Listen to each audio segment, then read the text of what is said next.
les a donnés, Dieu vous les rendra. Le procès de la meurtrière de Lola Davier, torturée et assassinée sauvagement par une ressortissante algérienne le 14 octobre 2022, vient tout juste de débuter. Pour moi, ce procès et tous les autres du même type sont une double peine et ne servent qu'à rajouter de la souffrance à la souffrance, et je vais vous expliquer pourquoi. Tout d'abord, quel est le but d'un procès? Je vais vous dire. Un procès, ça sert à plusieurs choses. Établir la vérité, déterminer les responsabilités, fixer une peine, obtenir des réparations et enfin permettre aux victimes ou à leurs familles d'obtenir justice et de symboliquement faire leur deuil.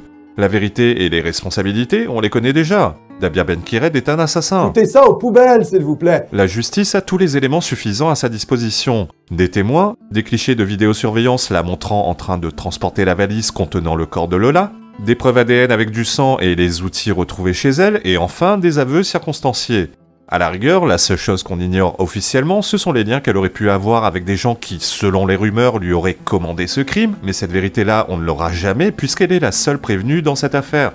Quant à la peine, si la justice suit normalement son cours, je vois mal comment elle pourrait échapper à la réclusion criminelle à perpétuité avec peine de sûreté. Cette peine pouvant aller jusqu'à 30 ans pour les assassinats avec circonstances aggravantes, car commis sur une personne vulnérable et accompagnée d'actes de torture. Déjà, l'idée que cette ordure soit nourrie et logée aux frais du contribuable français me met hors de moi, mais passons là-dessus. La prison est censée être une punition. Le problème, c'est qu'on a tendance à voir cette punition à travers le prisme de la normalité. La prison n'est une punition que pour les gens normaux qui ont commis des erreurs. Vous comme moi ressortirions traumatisés à vie d'une seule semaine en prison. Mais voilà, il faut se glisser dans l'esprit des gens capables de telles atrocités. Pour commettre ce genre de crime, il faut n'avoir aucune empathie ni considération pour la vie d'autrui, et lorsque c'est le cas, je considère qu'on n'en a pas non plus pour sa propre vie. C'est comme ça que des assassins sont capables de vivre 20, 30 ou 40 ans en prison. Des gens comme vous et moi deviendraient fous et mettraient fin à leur jour très tôt. C'est pour cette raison que je considère que la prison n'est pas une punition pour ces gens-là. C'est juste une fatalité avec laquelle ils apprennent à vivre. 9-1, 9-2, 9-3, 9-4. Tous mes vrais gars sont à 4 pattes. 9-5-7-5-7-7-7-8. Tous mes gars sur MCCTP. Ils sont déjà en prison dans leur tête de toute façon. Obtenir des réparations? Une réparation financière ne ramène pas les morts à la vie, et de toute façon, cette meuf est très certainement insolvable. Venons-en à un des points les plus importants et qui explique en quoi ce procès, c'est comme si Lola était assassinée une deuxième fois. Comme vous le savez probablement, je suis passionné d'affaires judiciaires depuis de longues années. Ce que j'ai retenu, c'est que les familles n'obtiennent jamais justice et qu'elles en ressortent encore plus dévastées qu'elles ne l'étaient en entrant au procès. Pourquoi ? Tout d'abord parce que rien ne leur amènera l'être qu'elles ont perdu, mais surtout, hormis la justice, qu'est-ce qu'une famille de victimes espère au plus profond d'elle-même en assistant au procès du bourreau de leurs proches ? Eh bien, elle espère que l'assassin prenne conscience du crime qu'il a commis et qu'il se repente. Pour avoir parcouru des tonnes de jurisprudence, je peux vous assurer que dans ce genre de crime, ça n'arrive jamais. C'est là qu'on commet encore une erreur. On fait un transfert de notre psyché de gens normaux, de gens sains, sur celle de gens qui ont définitivement quitté le domaine de l'humanité. La condition sine qua non pour qu'il y ait repentance, c'est la conscience de la valeur de l'autre et de la valeur de sa vie. Or, comme je l'évoquais précédemment, ce genre d'assassins très particuliers sont tous totalement dénués d'empathie. C'est toujours la même chose dans tous les procès. Ils sont froids, détachés et perdus dans leurs pensées, ou plutôt dans leur absence de pensée. Ils sont même parfois arrogants et n'hésitent pas à provoquer la partie adverse. Les seules fois où les assassins se repentent, ce n'est qu'une posture pour espérer obtenir la clémence du juge.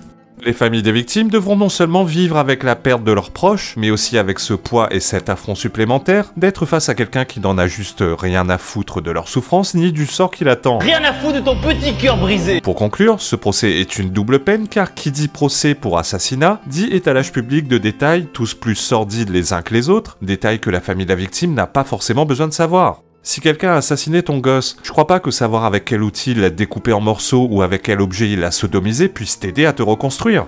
Qui dit procès dit aussi devoir se taper l'avocat de la défense qui fera tout pour faire pleurer dans les chaumières et gratter quelques années de prison en moins pour son client en revenant sur la vie difficile de l'accusé. Alors ça, c'est injuste. C'est vraiment trop injuste. Pareil, je vois pas en quoi apprendre que Dabia Ben-Kired a subi des violences sexuelles dans son enfance apaisera la douleur de la famille de Lola. Bref, ce procès c'est l'argent du contribuable gaspillé et surtout un deuxième assassinat pour la famille de Lola. Dans le meilleur des cas, elle ressortira de prison à l'âge de 57 ans, mais bon, on sait tous que si elle ne meurt pas en prison, elle ressortira bien avant.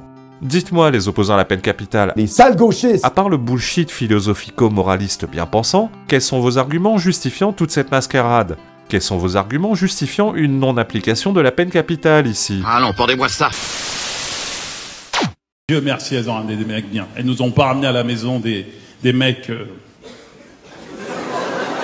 à sacoche. Vous voyez de quel genre de mec je fais allusion, hein? Si ta fille te ramène un mec à sacoche, là, faut vite la raisonner, je te le dis, moi. Mais reprends-toi, ma chérie. Cette histoire va finir au parloir. C'est ça que tu veux? Mettre ta main sur une vitre et dire Nordine, je t'attendrai? Oui, je sais pourquoi Nordine. Parce que c'est souvent Nordine! J'aurais dit Mathis, ça passait pas. Nordine, ça passe. Rachid. Abdelkrim.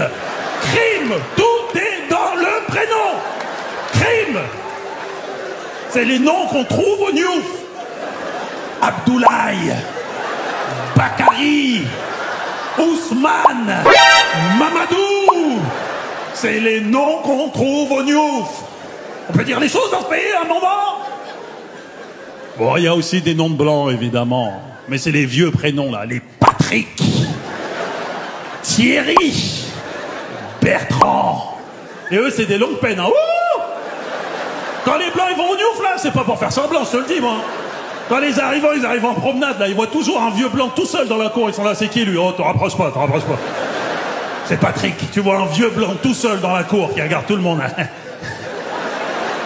Ah, j'écoute pas de hip-hop, moi, mais je te baisse ta mère.